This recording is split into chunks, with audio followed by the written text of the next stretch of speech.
Assalamualaikum warahmatullahi wabarakatuh.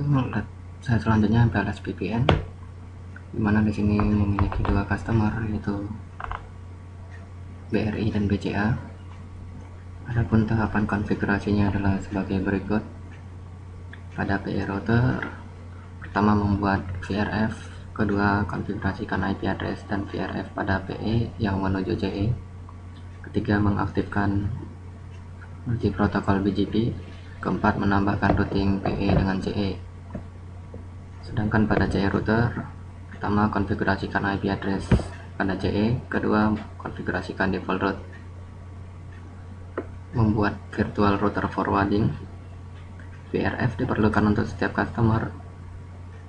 Misalnya terdapat dua customer, maka kita juga mengkonfigurasikan dua VRF. Virtual router ini seolah-olah seperti masing-masing customer memiliki router sendiri yang mengatur trafik mereka melalui MPLS domain. Masing-masing VRF memiliki identitas sendiri-sendiri untuk setiap customer. Karena VRF inilah dimungkinkan customer berbeda namun memiliki IP address yang sama dapat diakomodir menggunakan MPLS network. Oke, berikut adalah langkah konfigurasi membuat VRF. Oke, pada router PE1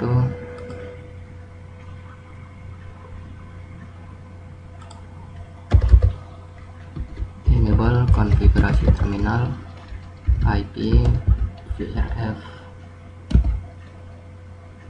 Pertama kita membuat network untuk BRI. Di sini saya beri nama dengan BRI kiri.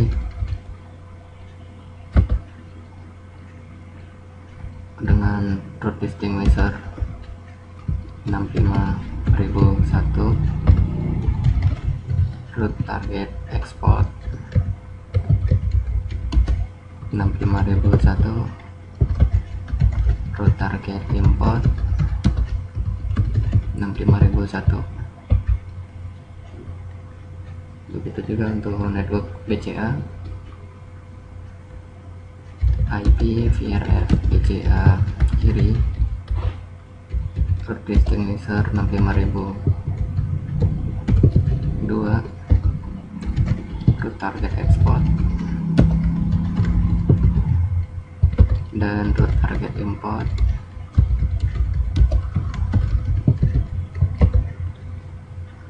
Oke, pada PE1 terdapat dua customer, yakni BRI dan BCA, maka kita membuat dua VRF yang bernama VRF BRI kiri dan VRF BCA kiri. VRF memiliki dua komponen utama, yakni route distinguisher. RD merupakan identitas dari sebuah VRF. Penulisan RD dapat dituliskan seperti format berikut.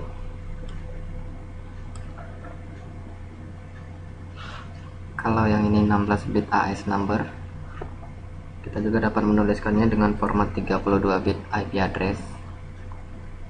Misalkan 192.168.1.1.21. Kemudian ada juga komponen yang kedua, yaitu route target.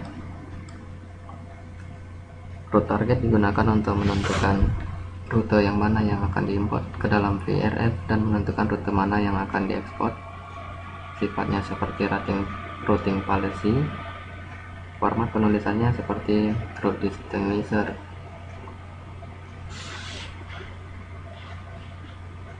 Oke, selanjutnya kita konfigurasikan IP address dan VRF pada PE yang menuju CE.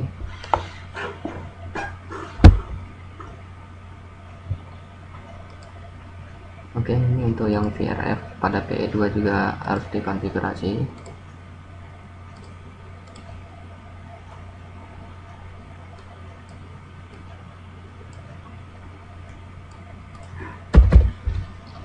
Enable configure terminal IP VRF BRI kanan RD 65001. Oke, untuk sesama customer dia memiliki RD yang sama. kemudian root target export dan root target import mengikuti dengan atas sistem number pada RD nya. Oke, untuk satu lagi IP VRF BCA kanan, root target export 65000 double colon 2 dan root target import 65000 double colon 2. Sekarang kita konfigurasikan IP address dan VRF pada PE yang menuju CE. Di sini pada PE1 yang menuju CE yaitu interface F20 ini yang mengarah ke BRI dan F11 ini yang mengarah ke BCA. Interface F20 F2/0 deskripsinya ini link to BRI kiri,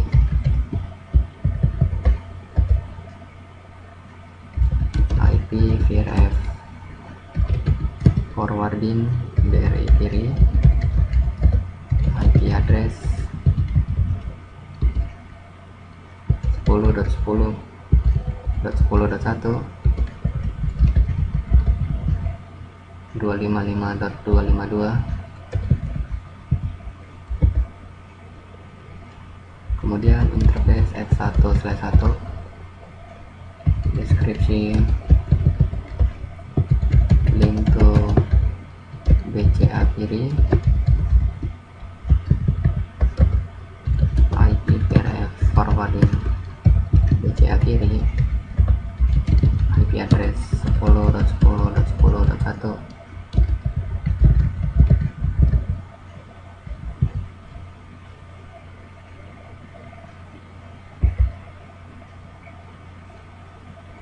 begitu juga pada router PE2 interface F1/1 description link to BRI kanan,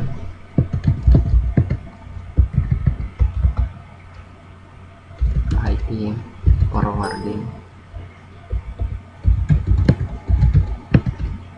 BRI.kanan, IP address 10.10.10.5.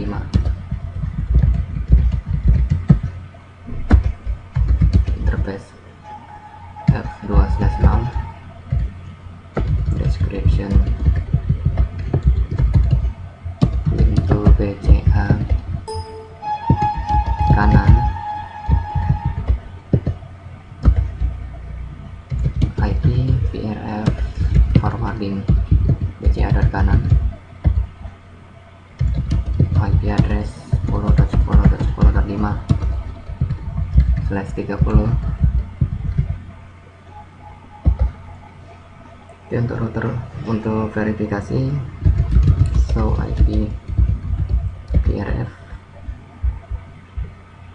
name nya BCA kanan, default root distinguisher nya 65000 double colon 2, interface F20. Oke, sudah sesuai. Begitu juga kita juga bisa verifikasi pada show IP VRF interface. Untuk IP nya 10.10.5, interface FA2/0 VRF BCA dari kanan, protokol up. Oke, selanjutnya kita mengaktifkan multi protokol BGP. Multi protokol BGP digunakan untuk membawa informasi routing, IP versi 4 prefix, VPN customer dan lain-lain menuju PE router. Oke, mengkonfigurasikan multi protokol BGP untuk VPN. Kita masuk ke router BGP 65000,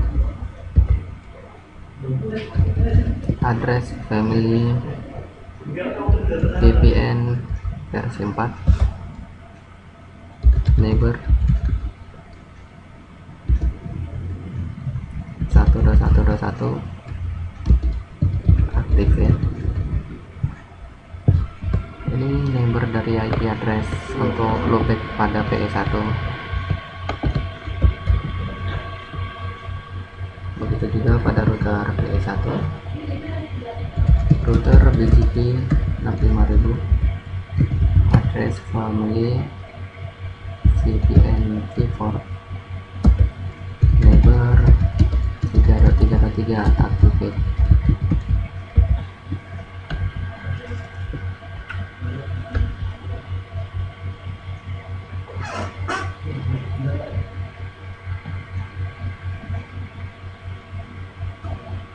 Oke, selanjutnya untuk konfigurasi routing PE dengan CE.